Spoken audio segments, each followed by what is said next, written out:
Hello everyone, welcome back. Study ম্যাথামেটিক্সের প্রত্যেকে স্বাগত জানিয়ে ক্লাস 7 থেকে chapter 10 page number 133 video part number আজকে 15 করব। কোষে দেখি 10 থেকে। লাস্ট ভিডিওতে আমরা 6 দাগের অঙ্কগুলো করেছি, আজকে আমরা 7 দাগের অঙ্কগুলো করব। নিচের সংখ্যাগুলির লক্ষ,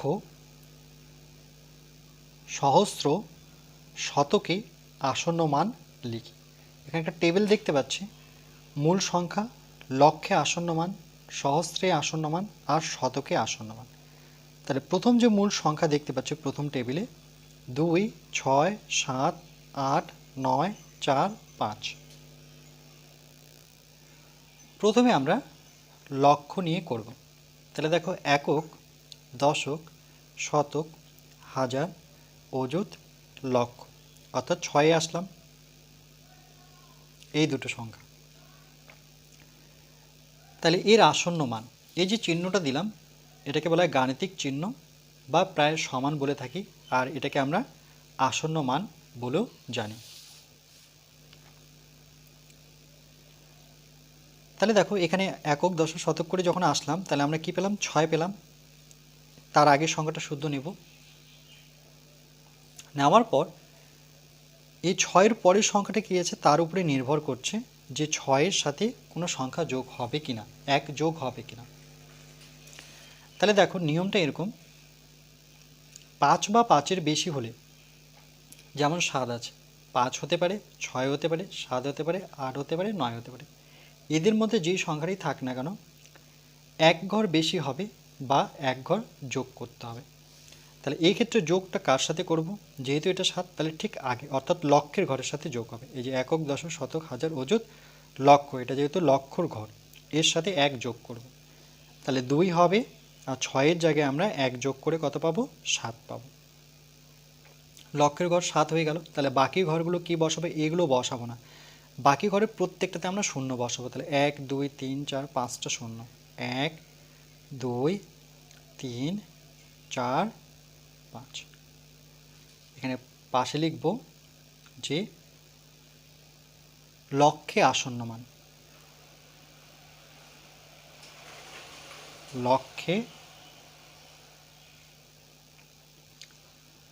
আসন্ন মান।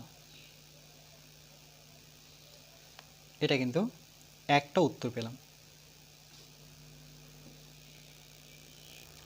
তাহলে দেখো লক্ষে আসন্ন মান লিখে দিলাম 2, 7, তারপরে 5টা শূন্য, 1, 2, 3, 4, 1, 2, 3, 4, 5, একক, দশক, শতক, হাজার, অযুত, লক্ষ। এরপরে দেখো সহস্রে আসন্ন মান। সহস্রে মানে কি?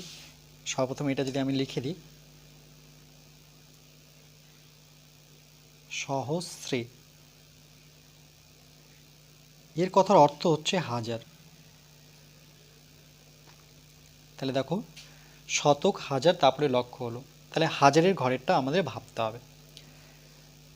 আবার এই সংখ্যাটা লিখব 2, 6, 7, 8, 9, 4, 5, এর আসন্ন মান বের করব, কিন্তু হাজারে। যেমন লক্ষে বের করলাম, এবার হাজারে। একক, দশক, শতক, হাজার, এখানে এই জায়গায়, তার আগেরগুলো কিন্তু লিখতেই হবে। এবার দেখো তার পরের সংখ্যাটা, হাজার, একক, দশক, শতক, হাজার আসার পর ঠিক সামনেটা তো নিতেই হবে, তারপরে আবার পিছনের সংখ্যাটা কি দেওয়া আছে? 9। যদি 9 থাকে একই রকম, দেখো 9 তো 5-এর থেকে বড়, তাহলে 1 ঘর যোগ করতে হবে। কার সাথে যোগ করব? ঠিক একের ঘরের সাথে। তাহলে 8টা কি হয়ে যাবে? 9 হয়ে যাবে। তাহলে 2, 6, 7, 8-এর জায়গায় আমরা লিখব 9। এটা যখন 9 লিখলাম, কেন কি একক, দশক, শতক, হাজার মানে সহস্রে, এটা হাজার অর্থাৎ সহস্রে দন্তস্ব। তাহলে বাকি 3টা ঘরে আমরা কি বসাবো? শূন্য নিয়ে নেব, এটাই নিয়ম। এখানে লিখব সহস্রে।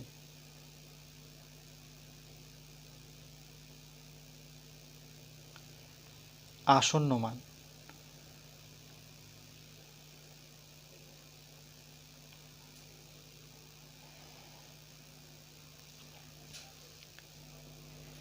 এরপরে আমরা শতকে বের করব। 2, 6, 7, 8, 9, 4, 5। একক, দশক, শতক, অর্থাৎ 9কে বোঝাচ্ছে, দেখো একক, দশক, শতক, 9কে বোঝাচ্ছে 9 থেকে সামনের সংখ্যাগুলো কিন্তু নেব। নেওয়ার পরে পরের সংখ্যাটাকে আমরা পরবর্তী সংখ্যাটাকে কিন্তু আমরা টার্গেট করব। তাহলে পরবর্তী সংখ্যাটা কি দেখতে পাচ্ছি? 4। তাহলে সেটা কিন্তু 5-এর থেকে কম, 5-এর থেকে কম 4, তাহলে আগের পূর্ণ সংখ্যাগুলোই হবে। তার মানে এখানে কোনো যোগ হবে না, এই সংখ্যাগুলো দেখে দেখে বসাবো। 2, 6, 7, 8, 2, 6, 7, 8, আর কি বসাবো? 9। আর বাকি দুটো ঘরে কি বসাবো? 0। এখানে লিখব শতকে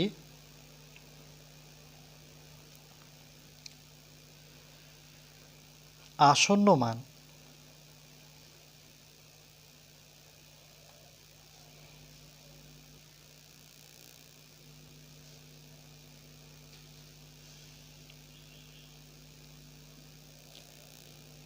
এরপর আমরা পরের টেবিলটা করব।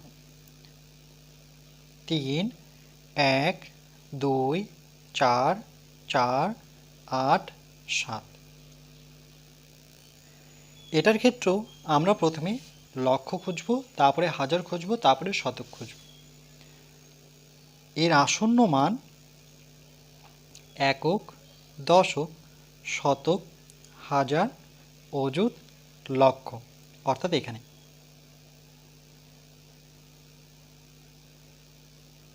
তাহলে দেখো পরের ঘরটা খুঁজতে হবে। পরের ঘরটা যদি আমরা দেখি সেটা কত পাচ্ছি? 2। 2 থাকলে কিন্তু কোনো পরিবর্তন হবে না, কেন? সেটা 5-এর থেকে কম। 2 5-এর থেকে কম হওয়ায় আগের পূর্ণ সংখ্যাই হবে। তাহলে আগের পূর্ণ সংখ্যা বলতে এই 2-এর আগে, অর্থাৎ কত? 3, 1। 3, 1। তাহলে লক্ষর পর থেকে সংখ্যাগুলো কোথায় যাবে? এই সংখ্যাগুলো প্রত্যেকটাই শূন্য হয়ে যাবে। তাহলে 2 শূন্য হয়ে যাবে, 4 শূন্য হয়ে যাবে, মানে এগুলো প্রত্যেকটা ঘরে 1, 2, 3, 4, 5টা শূন্য বসাব।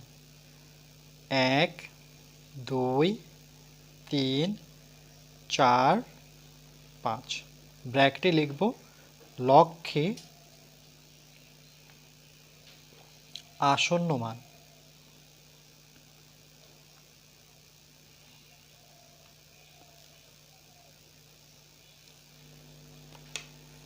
এরপর আমরা সহস্রে খুঁজব এই সংখ্যাটাকেই। 3, 1, 2, 4, 4, 8, 7। এটাকে আমরা সহস্র মানে হাজারে খুঁজব।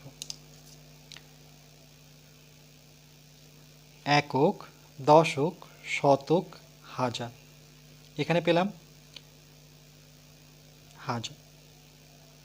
অর্থাৎ এর হাজারের আসার পরে তার পরের ঘরটা দেখতে হবে, আগেরটা না তার পরেরটা। 4 4 থাকলেও কিন্তু কোনো পরিবর্তন আসে না, কেন? 4 5-এর থেকে কম, তাহলে আগের পূর্ণ সংখ্যাই হবে। আগের পূর্ণ সংখ্যা বলতে 4কে ছেড়ে এই সংখ্যাগুলো 3, 1, 2, 4। 3, 1, 2, 4। তাহলে বাকি ঘরগুলোতে কি বসাবো? 3টা ঘরে 0। 1, 2, 3। সহস্রে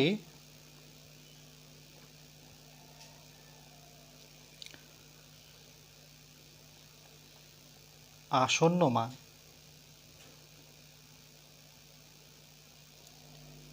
এরপরে আমরা শতকে খুঁজব।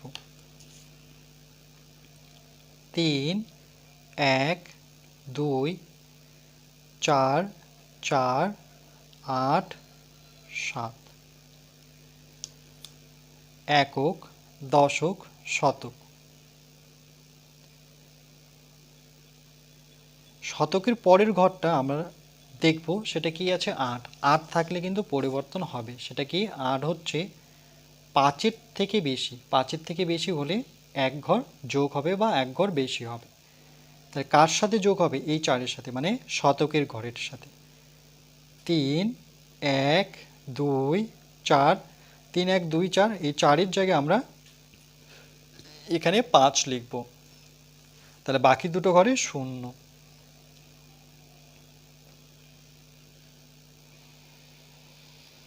শতকে আসন্ন মান।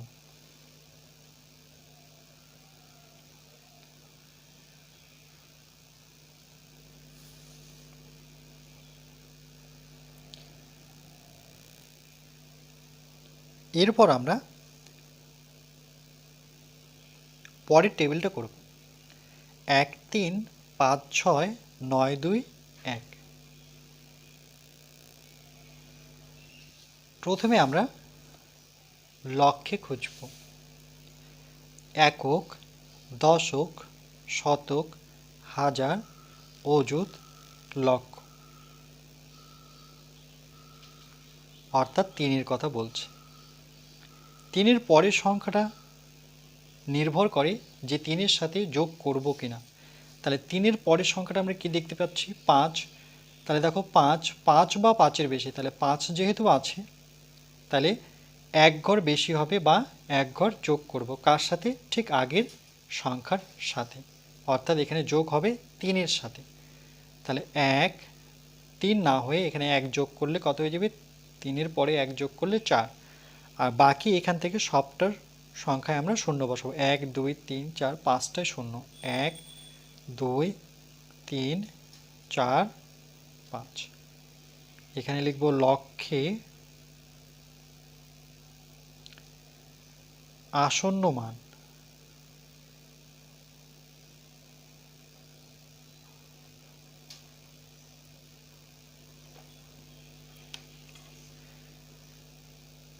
এক 3 5 6 9 2 1। এটাকে আমরা খুঁজব সহস্রে অর্থাৎ হাজারে। একক, দশক, শতক, হাজার, অর্থাৎ এখানে তার আগের ঘরগুলো লিখতে হবে।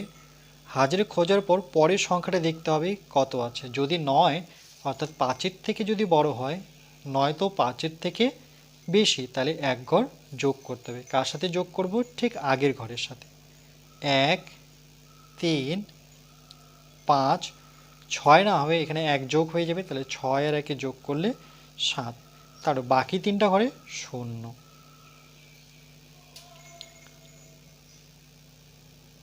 তাই লিখব শতকে না, এটা সহস্রে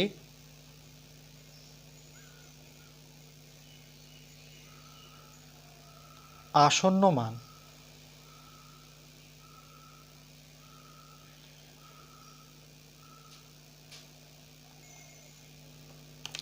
এরপরে আমরা শতকে খুঁজব। 1 3 5 6 9 2 1। এরপরে আমরা শতকে নেব। একক, দশক, শতক, তাহলে তার আগের সংখ্যাগুলো নেব। আর শতকের পরের ঘরটা দেখব, সেটা কি আছে? 2। 2 থাকলে কিন্তু কোনো পরিবর্তন হবে না, কেন 2 5-এর থেকে কম থাকলে আগের পূর্ণ সংখ্যা হবে। অর্থাৎ এই 2কে ছেড়ে পুরো আগের যতগুলো সংখ্যা আছে সেগুলো লিখব।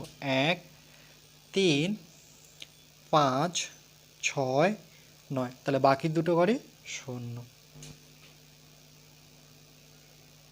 শতকে আসন্ন মান।